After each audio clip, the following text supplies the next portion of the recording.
Methods of DNA fingerprinting. देखो ये इस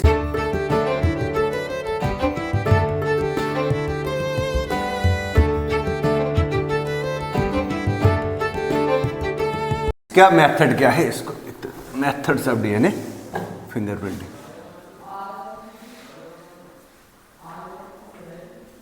methods of DNA fingerprinting. Old method old ही है, ओल्ड इज गोल्ड है ना, लाइट जाए कुछ भी हो कोई परवाह नहीं है। देखो डीएनए फिंगरप्रिंटिंग का मेथड है, सबसे पहले हम क्या लेंगे, ब्लड सैंपल लेते हैं इसमें, यानी कि isolation of DNA. Isolation of DNA में मालूम मैंने ये एक टेस्ट ट्यूब लिया, इस टेस्ट ट्यूब में मैंने ब्लड सैंपल रखा। ब्लड सैंपल आप ले सकते हो, सीमन ले सकते हो। ये हमारे पास ब्लड सैंपल है, या कोई भी सैंपल है, ब्लड का कोई भी लिक्विड पार्ट हो सकता है हमारी बॉडी का, सलाइवा हो सकता है, हेयर हो सकता है, स्किन हो सकता है, ठीक है ना। ये आपने लिया ब्लड सैंपल। इस ब्लड सैंपल में सबसे पहला स्टेप आता है एक्सट्रैक्शन ऑफ डीएनए।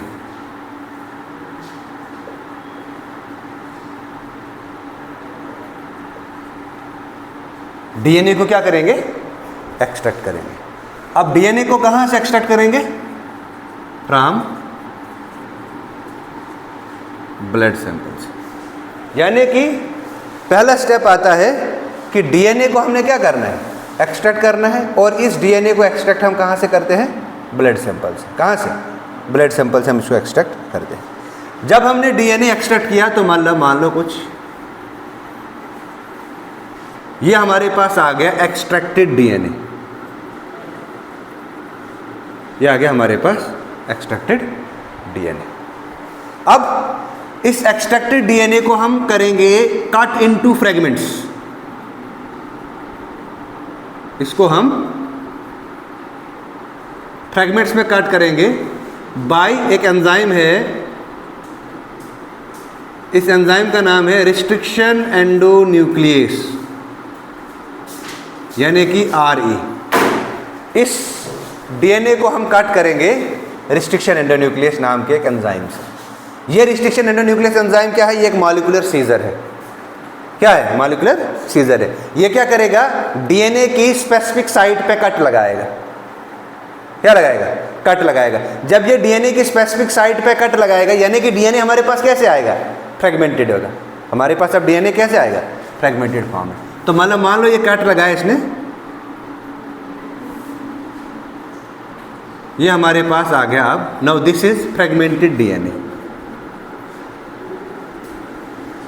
ये क्या हमारे पास, ये हमारे पास फ्रेगमेंटेड डीएनए है। अब ये जो फ्रेगमेंटेड डीएनए है, इस फ्रेगमेंटेड डीएनए की नेक्स्ट स्टेप हम क्या करते हैं, इस फ्रेगमेंटेड डीएनए की हम करते हैं इलेक्ट्रोफोरेसिस।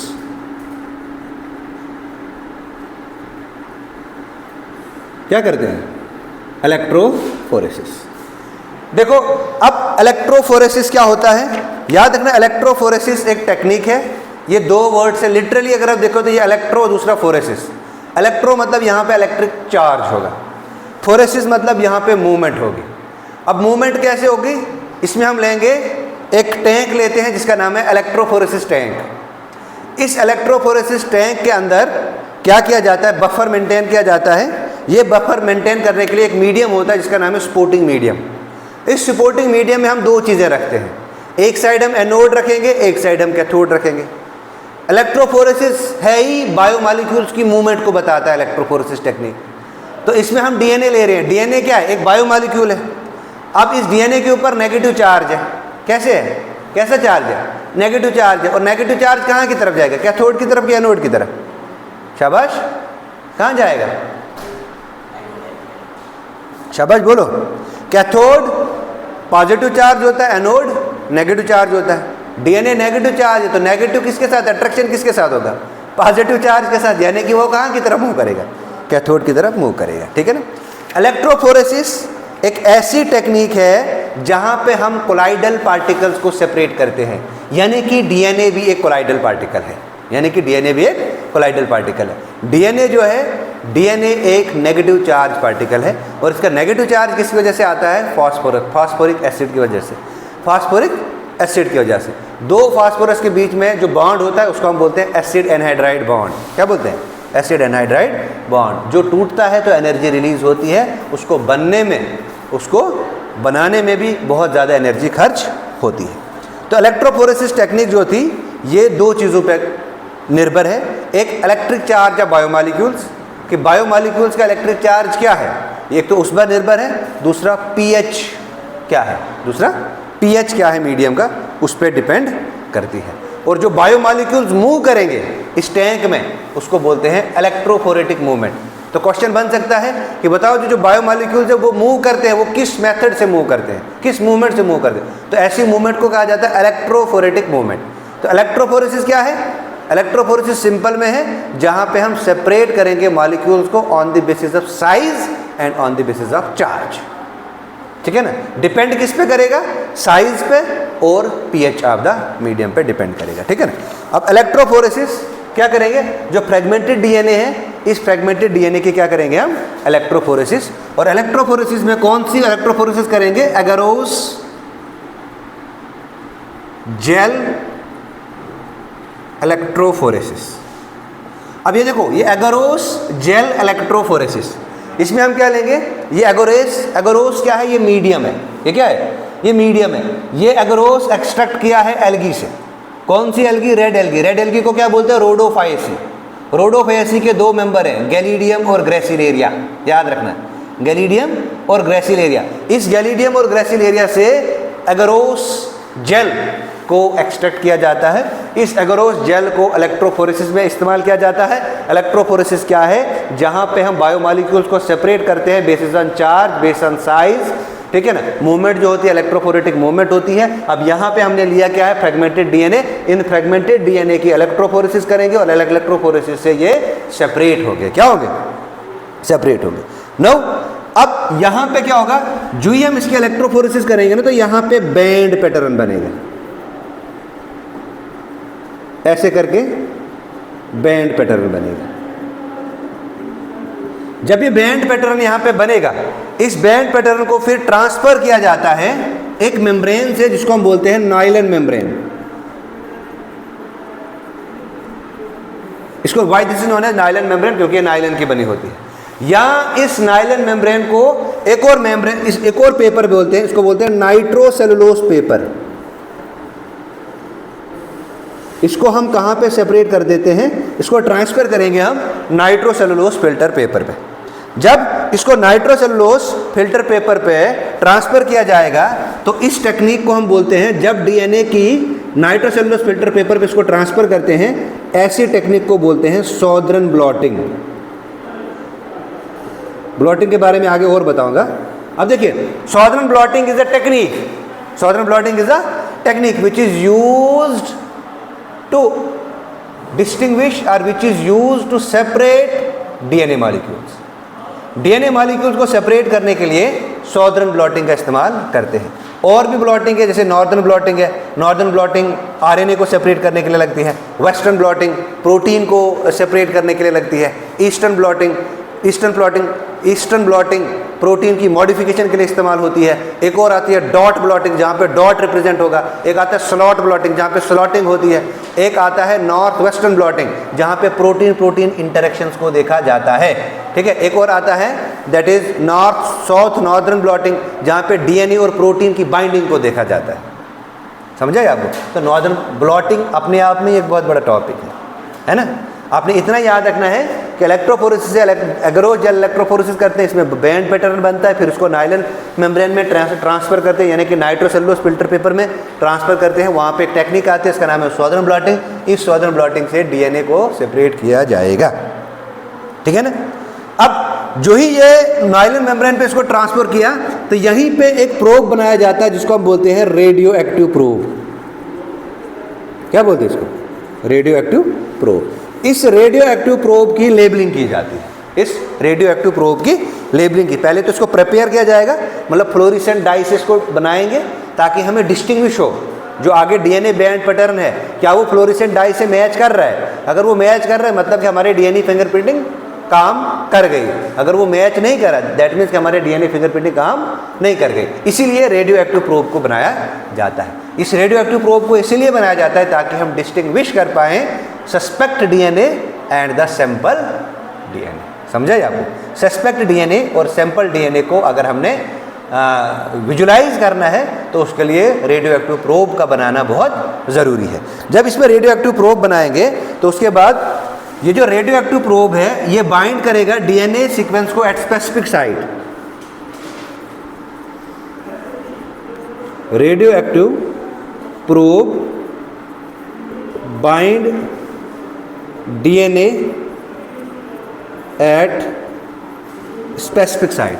ये रेडियो एक्टिव प्रोब डीएनए को बाइंड करता है at specific sequence on the membrane, at specific sequence on the membrane.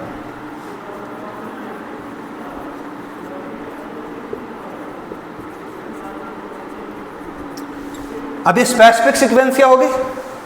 वही वाली sequence VNTR, variable number tandem repeats, जो हर इंडिविजुअल टू इंडिविजुअल वेरी करेगी। बाकी सब डीएनए सीक्वेंस मैच करेगी, लेकिन VNTR उसी का मैच करेगा अगर वो दोनों प्रोब भी और सैंपल जो है वो सेम इंडिविजुअल का लिया जाएगा, तो है ना, वो फिर इसमें मैच करेगा। उसके बाद इसमें एक्सेस डीएनए जो है वो वॉश आउट किया जाता है। Excess DNA is washed out. Excess DNA जो है उसको वॉश किया जाता है। फिर रेडियो एक्टिव जो है इसको फिर एक्सरे डिफ्रैक्शन की जाती है, इसकी एक्सरे एनालिसिस की जाती है।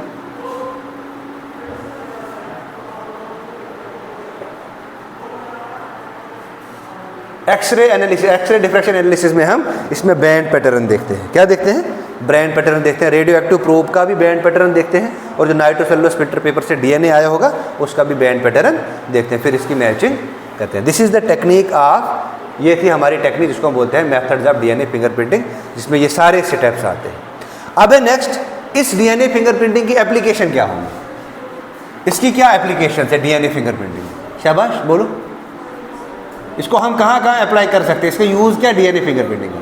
देखो, सबसे पहले तो पैटर्निटी टेस्ट है ना, एक इंडिविजुअल का। अब ये तो इलीगल है ऐसे करना, ये तो इलीगल है ऐसे करना, लेकिन अगर कोई इंडिविजुअल ये बताएगा कि मेरा पेरेंट कौन है, मेरा फादर कौन है या मेरी मदर कौन है, तो उसके लिए पैटर्निटी टेस्ट एक ऑप्शन है, वो पैटर्निटी टेस्ट करा सकता है ताकि हम फैमिली रिलेशनशिप्स को जान सकें। जैसे कि print of child DNA is match to the print of biological father. ठीक है। दूसरा आता है क्रिमिनल इन्वेस्टिगेशंस। इसकी एप्लीकेशन दूसरी आती है क्रिमिनल इन्वेस्टिगेशन। अब देखो क्रिमिनल इन्वेस्टिगेशन क्या होता है। क्रिमिनल इन्वेस्टिगेशन में डीएनए हम फिंगरप्रिंट, ब्लड ले सकते हैं, हेयर ले सकते हैं, सेमन ले सकते हैं, कोई भी सस्पेक्ट है उसका पिक ऑफ करेंगे और डीएनए फिंगरप्रिंटिंग करेंगे। फिर हम रेडियो एक्टिव प्रोब बनाएंगे, फिर मैच करेंगे सस्पेक्ट और जो हमारा जो सस्पेक्ट है, सस्पेक्ट और जिस पे क्राइम हुआ है और जिसने क्राइम किया है, दोनों का डीएनए मैच करेंगे। अगर मैच हुआ तो इससे बहुत सारे केस हमारे इंडिया में सॉल्व हुए, जैसे धनु एंड श्रीनिवासन, एक फॉर्मर प्राइम मिनिस्टर था जिन्होंने राजीव गांधी की असैसिनेशन की थी, उसको डीएनए फिंगरप्रिंट, उन्हें डीएनए फिंगरप्रिंटिंग से पकड़ा था। सीएम पंजाब के जो थे जिनका नाम था बेनत सिंह, दिलावर सिंह ने उनकी असैसिनेशन की थी, ये केस भी इसी से सॉल्व हुआ था। नाना साहिब की जो बॉडी थी उसको ये बोला जाता है कि उसको तंदूर में डाला था, बाद में तंदूर से सैंपल लिया था और उस बॉडी को भी डीएनए फिंगरप्रिंटिंग से ही हल निकाला था। इसके अलावा और क्या है? स्टडी एवोल्यूशन, हम इसको इस्तेमाल कर सकते हैं टू स्टडी एवोल्यूशन। एवोल्यूशन को स्टडी करने के लिए भी हम डीएनए फिंगरप्रिंटिंग का इस्तेमाल करते हैं। अब अगर हमने रेसेस ऑफ इंडिविजुअल या रेसेस ऑफ मेन्स, यानी कि जीन लेवल पे अगर हमें स्टडी करनी है तो जीन से हम एवोल्यूशनरी आइडिया लगा सकते हैं। That means it is helpful in finding out genetic relationship between races of men. इसके अलावा आइडेंटिफिकेशन ऑफ इमिग्रेंट्स, अगर हमारी कंट्री में बाहर से कोई आया तो उसको आइडेंटिफाई कैसे करेंगे? आइडेंटिफिकेशन ऑफ इमिग्रेंट्स, इमिग्रेंट्स की आइडेंटिफिकेशन भी डीएनए फिंगरप्रिंटिंग से ही की जाती है, और it also help in traced inherited diseases, traced inherited diseases. जो जेनेटिक डिसऑर्डर्स है उन्हें ट्रेस किससे किया जाएगा, उन्हें किससे ट्रेस किया जाएगा, उन्हें भी डीएनए फिंगरप्रिंटिंग से ही ट्रेस किया जाएगा, ठीक है ना। तो ये एक टेक्निक की थी एल्स जेफरे ने, किसने, एल्स जेफरे ने, लेकेस्टर यूनिवर्सिटी में उन्होंने इसको देखा था, डीएनए फिंगरप्रिंटिंग। अब देखो अगर हमारे पास डीएनए का अमाउंट बहुत कम है, अगर हमारे पास डीएनए का अमाउंट बहुत कम है, तो उसके लिए अगर हमें डीएनए अमाउंट को बढ़ाना है तो उसके लिए एक टेक्निक इस्तेमाल हम करेंगे इस जगह पे, इलेक्ट्रोफोरेसिस से पहले। उस टेक्निक का नाम है पीसीआर। इस पीसीआर का नाम होता है पॉलीमरेज चेन रिएक्शन। इस पीसीआर को, पॉलीमरेज चेन रिएक्शन को, इसको एक साइंटिस्ट ने दिया था, इस साइंटिस्ट का नाम था कैरी मोलिस। इसने पीसीआर को हम एक और नाम से जानते हैं, इसको बोलते हैं डीएनए एम्प्लीफिकेशन। डीएनए एम्प्लीफिकेशन या डीएनए मल्टीप्लिकेशन। अगर डीएनए का अमाउंट कम है तो उस टाइम हम क्या करेंगे, डीएनए एम्प्लीफिकेशन या डीएनए मल्टीप्लिकेशन करेंगे, ताकि इसको और ज़्यादा मल्टीप्लाई करा जाए, और विद इन एन और बिलियंस ऑफ कॉपीज बनाते हैं हम इस पीसीआर से, पॉलीमरेज चेन रिएक्शन से। इसमें 3 स्टेप होते हैं, इसमें 3 स्टेप प्रोसेस होता है, वो फिर बहुत ज़्यादा हो जाएगा, ठीक है ना। तो ये था आज का हमारा टॉपिक डीएनए फिंगर प्रिंटिंग, और इसको आज हमने कंप्लीट कर लिया, यूनिट भी कंप्लीट हो गया। तो कल हम अब बस